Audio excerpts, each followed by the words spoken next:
जय हिंद। अभी तक हम लोगों ने चंद्रगुप्त नाटक का 2 क्लास हो चुका है।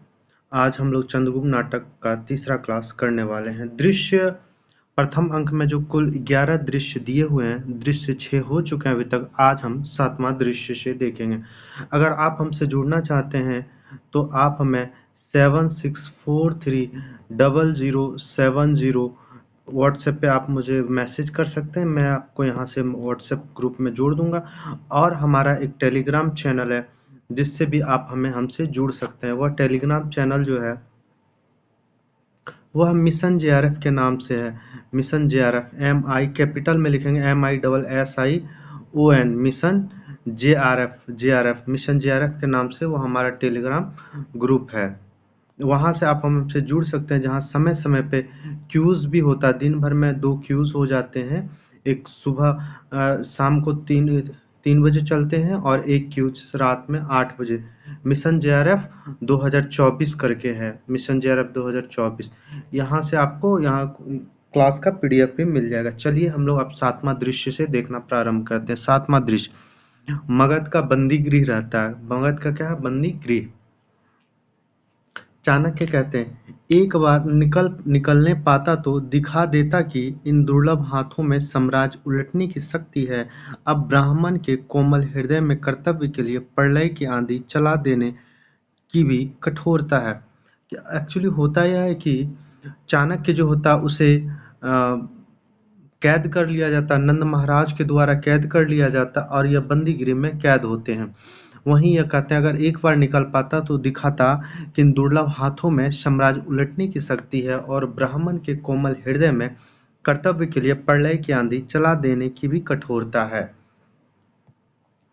किवाड़ खुलता है, वर रुचि और राक्षस का प्रवेश होता है। किवाड़ खुलता है और किनका? वर रुचि और राक्षस का प्रवेश होता है। राक्षस कौन है? मगध के ये अमात्य हैं। राक्षस कहता है, स्नातक अच्छे तो हो। स्नातक किन्हें कहता है? वो स्नातक कह के चाणक्य को संबोधित करते हैं कि स्नातक अच्छे तो हो। फिर चाणक्य कहते हैं, भूलो मत, यदि राक्षस देवता हो जाए तो उसका विरोध करने के लिए मुझे ब्राह्मण से दैत्य बनना पड़ेगा। यहाँ से भी प्रश्न बन सकते हैं कि भूलो मत, चाणक्य कहते हैं भूलो मत, यदि राक्षस देवता हो जाए तो उसका विरोध करने के लिए मुझे ब्राह्मण से दैत्य बनना पड़ेगा। फिर वर रुचि कहते हैं, ब्राह्मण हो भाई, त्याग और क्षमा का प्रमाण तपोनिधि ब्राह्मण हो। वो कह रहे हैं, चाणक्य को क्या कह रहे हैं? ब्राह्मण हो भाई, त्याग और क्षमा के प्रमाण तपोनिधि ब्राह्मण हो। वर रुचि फिर कहते हैं, मैं वर्तिका लिख रहा हूँ। वर्तिका एक रचना है। यहाँ से भी प्रश्न आपसे बन सकते हैं कि चंद्रगुप्त नाटक में किस किस रचना का वर्णन आया है। वो आपको यहाँ से भी प्रश्न अधिकतर बन सकते हैं। तो क्या कहता है, मैं वर्तिका लिख रहा हूँ चाणक्य, उसी के लिए तुम्हें सहकारी बनाना चाहता हूँ। तुम इस बंदीगिरी से निकलो। वो क्या कहते हैं कि सहकारी मतलब क्या? उसमें सहभागिता, यानी कि उसमें उनकी भागीदारी हो, ऐसा वो चाहते हैं। वर रुचि, क्योंकि वर रुचि जब वर्तिका लिख रहे थे तो बहुत सारे समस्याओं का उनको सामना करना पड़ा था जिनमें उनका सहयोग हो सके। इसीलिए वो कहते हैं कि इस बंदीगृह से निकलो, हमारे वर्तिका लिखने में सहभागी बनो। फिर कहते हैं चाणक्य, मैं लेखक नहीं हूँ। कात्यायन क्या कहते हैं? मैं लेखक नहीं हूँ, शास्त्र प्रणेता हूँ, व्यवस्थापक हूँ। यानी चाणक्य क्या कहते हैं? मैं लेखक नहीं हूँ, शास्त्र प्रणेता हूँ और व्यवस्थापक, यानी कि व्यवस्था चलाने वाला किंग मेकर, मैं व्यवस्थापक हूँ। फिर राक्षस का, अच्छा तुम तक्षशिला में मगध के गुप्त प्रतिनिधि बनकर जाना चाहते हो। क्या कहते हैं कि अच्छा तुम तक्षशिला में मगध के गुप्त प्रतिनिधि बनकर जाना चाहते हो या मृत्यु चाहते हो? मतलब तुम इस बंदीगिरी से निकलना चाहते हो या मृत्यु चाहते हो? फिर चाणक्य कहते हैं, जाना तो चाहता हूँ तक्षशिला। क्या कहते हैं? जाना तो चाहता हूँ तक्षशिला, पर तुम्हारी सेवा के लिए नहीं। फिर वह रुचि कहते हैं, विष्णुगुप्त। विष्णुगुप्त जो है वो चंद्रगुप्त का ही नाम है। माफ करिएगा, चाणक्य का नाम है। चाणक्य को कई नामों से जाना गया। पहला विष्णुगुप्त के नाम से जाना गया, दूसरा आप देखेंगे कौटिल्य के नाम से भी जाता है। ऐसे फिर देखेंगे, फिर चाणक्य के नाम से, यह 3 नाम इसमें कहीं न कहीं आपको वर्णन मिलेंगे। फिर कहता है विष्णुगुप्त, मेरावर्ती का अधूरा रह जाएगा, मान जाओ। तुमको पाणिनि के कुछ प्रयोगों का पता भी लगाना होगा जो उच्च शालातुर्य व्याकरण व्याकरण ने लिखा है। फिर से एक बार तक्षशिला जाने पर ही उनका यह यह बात वो कहते हैं कि जाने पर ही यह काम हो सकेगा, तुम्हें तक्षशिला जाना पड़ेगा।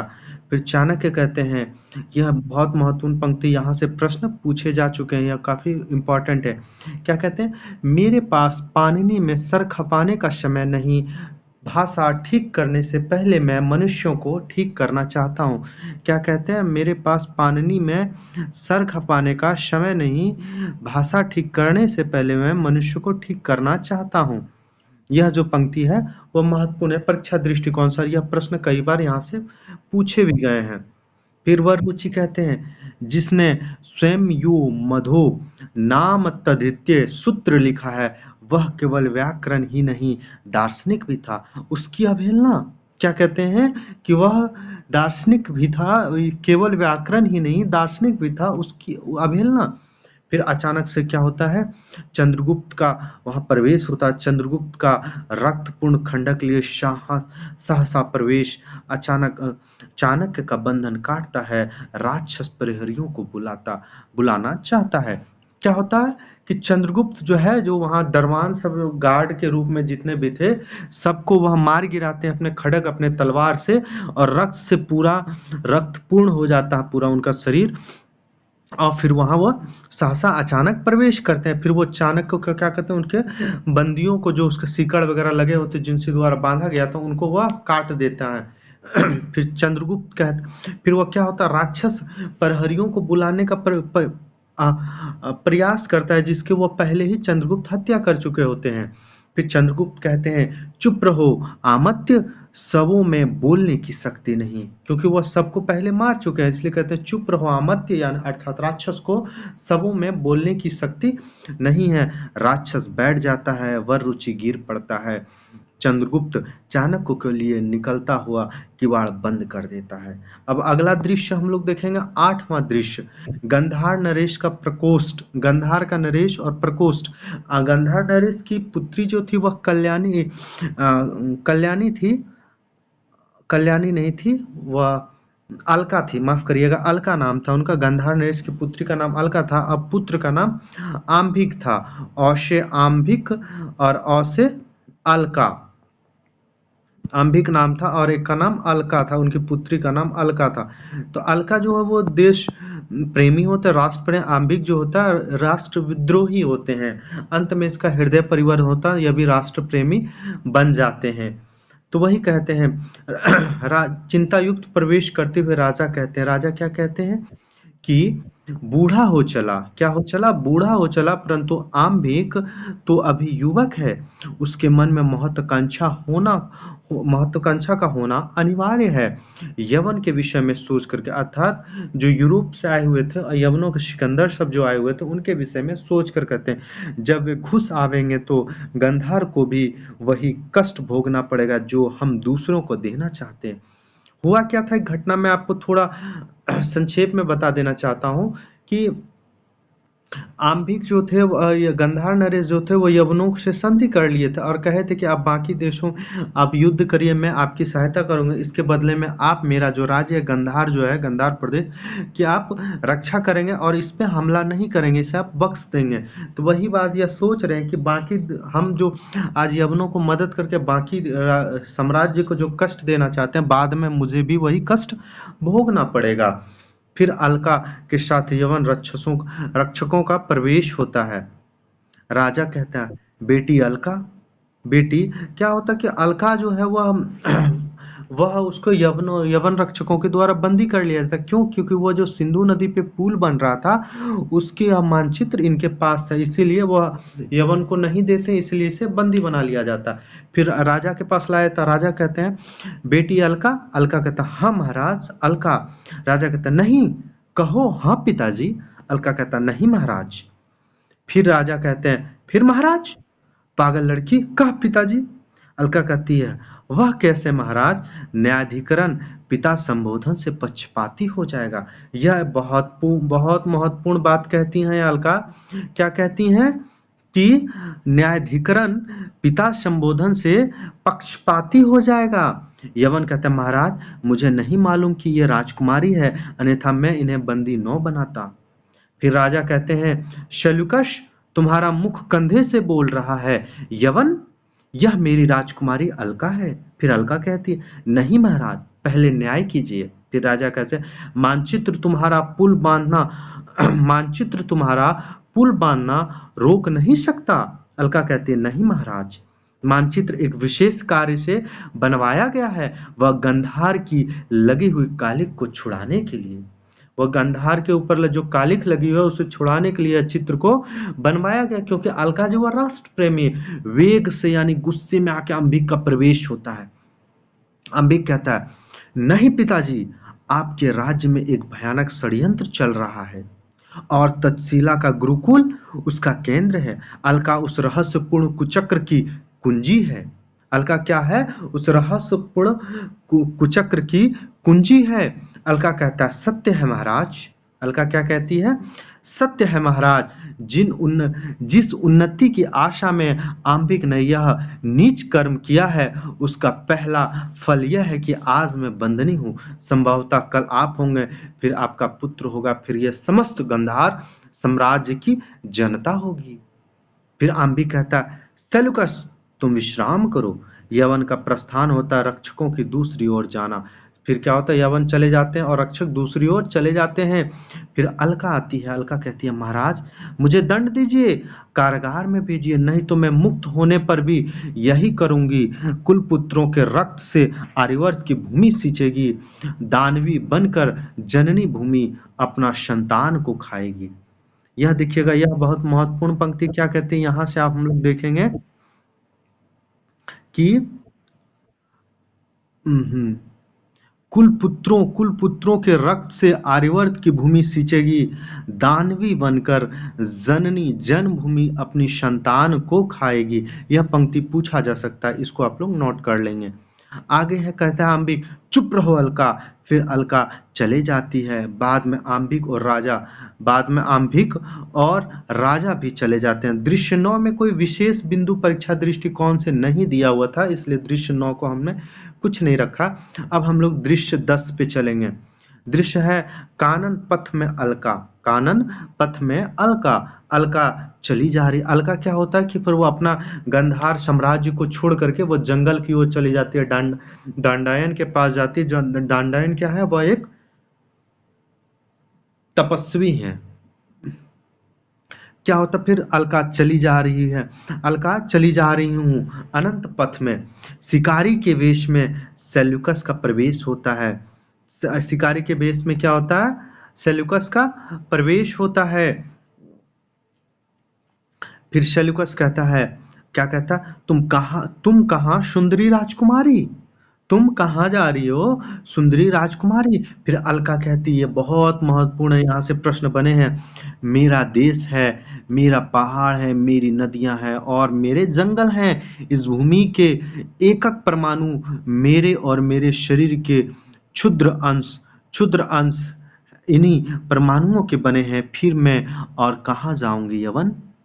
यह काफी महत्वपूर्ण है, इसको आप लोग याद रखें। मेरा देश है, मेरे पहाड़ हैं, मेरी नदियां हैं और मेरे जंगल हैं। इस भूमि के एकक परमाणु मेरे हैं और मेरे शरीर के एकक क्षुद्र अंश इन्हीं परमाणुओं के बने हैं। फिर मैं और कहाँ जाऊंगी यवन? यह पंक्ति कई बार पूछा गया है, यह परीक्षा दृष्टिकोण से काफी महत्वपूर्ण है। फिर सेल्यूकस कहता है, सेल्यूकस इधर देखता है। अलका फिर कहता, क्या कहता कि कोई आया हुआ है। अलका कहती है, सेल्यूकस उधर देखो, कोई आया हुआ है। जब सेल्यूकस उधर देखता है तो अलका दूसरी ओर निकल जाती है। फिर सहसा क्या होता है? चाणक्य और चंद्रगुप्त का प्रवेश होता है। वह अनंत पथ पर जो अलका चली जा रही थी, वैसे ही यह एक जंगल को पार कर रहे थे चंद्रगुप्त और साथ में चाणक्य भी थे। चंद्रगुप्त, आर्य प्यास लगी है। चंद्रगुप्त क्या कहते हैं? आर्य प्यास लगी है। फिर क्या होता है, वो चलने का प्रयास करता, फिर वो लड़खड़ा जाता चंद्रगुप्त। तो वही चीज़ है, चंद्रगुप्त चलने के लिए पैर बढ़ाता, फिर वो बैठ जाता, वो नहीं चल पाता। चाणक्य उसे पकड़ कर कहते हैं, सावधान चंद्रगुप्त। फिर चंद्रगुप्त कहते हैं, आर्य, प्यास से कंठ सूख रहा है, चक्कर आ रहा है। चाणक्य कहते हैं, तुम विश्राम करो, मैं अभी जल लेकर आता हूँ। फिर क्या होता है, चाणक्य पसीने से तर लेट जाता है। क्या होता है, वो एक चंद्रगुप्त पसीने से बहुत भींगा रहता है, थका रहता है, वो एक पेड़ के नीचे लेट जाता है। एक व्याघ्र अर्थात एक बाघ समीप आता दिखाई पड़ता, सेल्यूकस के प्रवेश करके धनुष संभाल कर तीर चलाता है, व्याघ्र मरता है। सेल्यूकस की चंद्रगुप्त को चैतन्य करने की चेष्टा, चाणक्य का जल लिए आना। क्या होता है कि चंद्रगुप्त बहुत थका रहता है, तो वो एक पेड़ के नीचे विश्राम करने लगता है। जब वो एक पेड़ के नीचे विश्राम करने लगता, उसी समय क्या होता है कि एक व्याघ्र आता है, और व्याघ्र से क्या होता है, उसकी रक्षा के लिए शिकारी के वेश में जो सेल्यूकस था, वह एक तीर चलाता है। तीर चला, जिससे व्याघ्र की मौत हो जाती है। व्याघ्र की मौत हो जाने के बाद चंद्रगुप्त की रक्षा हो जाती है, लेकिन चंद्रगुप्त अभी भी अचेत पड़ा रहता है। जिसको बाद में चाणक्य पानी लेके आते हैं, तो फिर उस पे पानी छिटकते हैं, और फिर वह होश में आता है। फिर वह कहता है, सेल्यूकस फिर कहता है, क्या कहता है कि थोड़ा जल, इस स्वांतपूर्ण पथिक की रक्षा करने के लिए थोड़ा जल चाहिए। चाणक्य कहता है, जल छीट देकर, आप कौन हैं? वो सेल्यूकस से पूछते हैं, आप कौन हैं? चंद्रगुप्त स्वस्थ होता है। चंद्रगुप्त क्या होता है? स्वस्थ होता है। फिर सेल्यूकस, यवन सेनापति, और तुम कौन हो? चाणक्य कहता है, मैं एक ब्राह्मण हूँ। सेल्यूकस कहता, कुछ विचारता है, सोचता है, विचार करता, फिर कहता, अच्छा, अभी मेरे शिविर में चलो, विश्राम करके फिर कहीं जाना। चंद्रगुप्त कहता है, बहुत महत्वपूर्ण बिंदु कहता है, क्या कहता है? धन्यवाद भारतीय कृतज्ञ नहीं होते सेनापति, मैं आपका अनुगृहित हूँ, अवश्य आपके पास आऊंगा। और तीनों अपने अपने रास्ते में चले जाता, और अलका का फिर प्रवेश होता है। फिर दृश्य 11, प्रथम अंक का अंतिम दृश्य है 11। सिंधु के तट पर दंडयन का आश्रम होता है। दंडयन क्या, एक तपस्वी होता है। एनाक्रिटिसिस आता है। एनाक्रिटिसिस कौन है? सिकंदर साम्राज्य का वो गुप्तचर है। वह उसका तो आता कहता है, दंडायन को कहता है, महात्मा। दंडायन कहता, मुझसे कुछ मत कहो। मुझसे क्या कहता है वो? एनाक्रिटिसिज्म से क्या कहता है? एना एनिसाक्रिटीज से क्या कहता है? मुझसे कुछ मत कहो। एनिसाक्रिटीज कहता, देवपुत्र जगत विजेता सिकंदर ने आपका स्मरण किया है। आपका यह सुनकर आपसे कुछ उपदेश ग्रहण करने की उनकी बलवती इच्छा है। आपसे उपदेश ग्रहण करने की उन्हें बलवती इच्छा है। फिर दंडायन हंस के कहता है, बहुत महत्वपूर्ण कहता है, यहाँ से प्रश्न बना, भूमा का सुख उसकी महत्ता का जिसका आभास मात्र हो जाता है, उसको ये नश्वर चमकीले प्रदर्शन नहीं अभिभूत कर सकते हैं। दूत, तुम जाओ यहाँ से, मैं नहीं तुम्हारे साथ आ सकता। यह क्या बहुत महत्वपूर्ण, क्या कहते हैं कि भूमा का सुख और उसकी महत्ता का जिसका आभास मात्र हो जाता, उसको ये नश्वर चमकीले प्रदर्शन, नश्वर क्या होता है? जो हम नाश हो जाता है, एक वक्त के बाद नाश हो जाए, उसे नश्वर कहते हैं। ये नश्वर चमकीले प्रदर्शन नहीं अभिभूत कर सकते, यानी कि उसको मोहित नहीं कर सकते हैं। दूत, फिर एनिसाक्रिटीज क्या कहते हैं? महात्मा, क्यों? यदि न जाने पर देवपुत्र दंड दे तो? फिर दंडायन कहता, बहुत महत्वपूर्ण बात कहते हैं, मेरी आवश्यकताएं परमात्मा की अभिभूत प्रकृति पूरी करती है, उसके रहते दूसरों का शासन कैसा? समस्त आलोक चैतन्य और प्राणी शक्ति प्रभु की दी हुई है, मृत्यु के द्वारा वह इसको लौटा लेता है। जिस वस्तु को मनुष्य दे नहीं सकता, उसे लेने की स्पर्धा से बढ़कर दूसरा दंभ नहीं। तुम भी यदि हठात मुझे ले जाना चाहते, तो केवल मेरे शरीर को ले जा सकते हो, मेरी स्वतंत्र आत्मा पर तुम्हारा देवपुत्र का अधिकार नहीं हो सकता।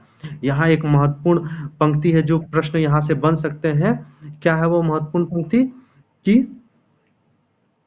मेरी आवश्यकता परमात्मा की वशीभूत प्रकृति प्रयुक्त उसके रहते दूसरों का शासन कैसा। यहाँ से समस्त आलोक चैतन्य और प्राणी शक्ति प्रभु की दी हुई है मृत्यु के द्वारा वह उसे लौटा लेता है। जिस वस्तु को मनुष्य दे नहीं सकता उसे लेने की स्पर्धा बढ़कर दूसरा दंभ नहीं। यह पंक्ति बन सकती है, वो काफी महत्वपूर्ण यहाँ से प्रश्न पूछा भी जा सकता है। उसे दूसरा दंभ नहीं, ठीक है। फिर क्या होता, एक ओर से अलका दूसरी ओर से चाणक्य और चंद्रगुप्त का प्रवेश शव वंदना करके सविनय बैठते हैं। अलका कहते हैं दंडायन से, क्या कहते हैं, देव मैं गंधार छोड़कर जाती हूँ। दंडायन कहते हैं तुम उत्तरापथ की लक्ष्मी हो, तुम अपना प्राण बचाकर कहाँ जाओगी। फिर दंडायन चाणक्य की ओर देखता है और चाणक्य कुछ विचारने लगता है। चंद्रगुप्त कहता है देवी कृतज्ञता का बंधन अमोघ है। क्या कहते हैं, क्योंकि यह क्या होता है, इनको जो है अलका जो है वह यवनों के साथ चंद्रगुप्त और चाणक्य को देखती है कि वो व्याघ्र की जहाँ हत्या सेल्यूकस के द्वारा किया जाता है उसके साथ अलका देख लेती है उन लोगों के साथ। अलका को लगता है कि ये चाणक्य और चंद्रगुप्त ये यवनों के साथ कुछ ना कुछ मिले जुले हैं, तो उसी को देख करके कुछ कहती है कि यह जो ऐसे वैसे, तो उसी में कहते हैं देवी कृतज्ञता का बंधन अमोघ है। यवन सैनिक का प्रवेश फिर होता है। फिर यवन कहता है देवपुत्र आपकी सेवा में आना चाहते हैं, क्या आज्ञा है। देवपुत्र अर्थात सिकंदर दंडायन से मिलने के लिए वो स्वयं आते हैं। फिर दंडायन कहते हैं मैं क्या आज्ञा दूं सैनिक। फिर सिकंदर का सेल्यूकस, कार्नेलिया, एनिसाक्रिटिस इत्यादि सहचरों के साथ प्रवेश। सिकंदर नमस्कार करता, सब बैठते हैं। दंडायन फिर कहता है स्वागत अलक्षेंद्र स्वाद तुम ही सद्बुद्धि मिले, तुम्हें क्या है, सद्बुद्धि मिले। सिकंदर कहता है मैं आपके मुख से जय सुनने का अभिलाषी हूँ। सिकंदर क्या कहता है, मैं आपके मुंह से जय सुनने की अभिलाषी हूँ। फिर दंडायन कहता है जय घोष तुम्हारे चरण करेगा, हत्या रक्तपात और अग्निकांड के लिए उपकरणों जुटाने में मुझे आनंद नहीं। विजय तृष्णा का अंत प्रभाव में होता है। अलक्षेंद्र राजसत्ता सुव्यवस्था से बढ़ सकते हैं, केवल विजयों से नहीं। इसलिए अपनी प्रजा के कल्याण में लगो। यहाँ एक महत्वपूर्ण पंक्ति है, क्या है, दंडायन से यहाँ से प्रश्न बन सकते हैं और बनने की संभावना बहुत ज्यादा, शायद एक बार पूछा भी गया है कि विजय, यहाँ से पंक्ति याद रखिएगा, विजय तृष्णा का अंत प्रभाव में होता है अलक्षेंद्र, राज सत्ता सुव्यवस्था से बढ़ तो सकते हैं, केवल विजयों से नहीं। इसलिए अपनी प्रजा के कल्याण में लगो, विजयों से नहीं। यहाँ तक एक प्रश्न बन सकते हैं, यहाँ पूछा भी गया है। फिर सिकंदर कहते हैं अच्छा चंद्रगुप्त को देखकर यह तेजस्वी युवक कौन है। दंडायन कहता है अलक्षेंद्र सावधान, चंद्रगुप्त को दिखाकर देखो यह भारत का भावी सम्राट तुम्हारे सामने बैठा है। सब स्तब्ध होकर चंद्रगुप्त को देखता है। चंद्रगुप्त आश्चर्य से कर्णालिया को देखने लगता है, एक दिव्य आलोक है। अब हम लोग अगले दिन से द्वितीय अंक को देखेंगे। मैं आपको फिर से एक बार सूचना देना चाहता हूँ कि यह चंद्रगुप्त नाटक का तीसरा वर्ग है। अब अगर आप हमसे जुड़ना चाहते हैं तो 7643007052 यहाँ आप मुझे व्हाट्सएप पे मैसेज कर सकते हैं, या तो फिर आप हमसे मिशन जेआरएफ 2024 कैपिटल में लिखेंगे MISSION मिशन जेआरएफ 2024 लिखेंगे तो हमारा टेलीग्राम ग्रुप आप में मिल जाएगा, जहाँ PDF और समय समय पे क्यूज किया जाता। आज का क्लास यहीं, जय हिंद।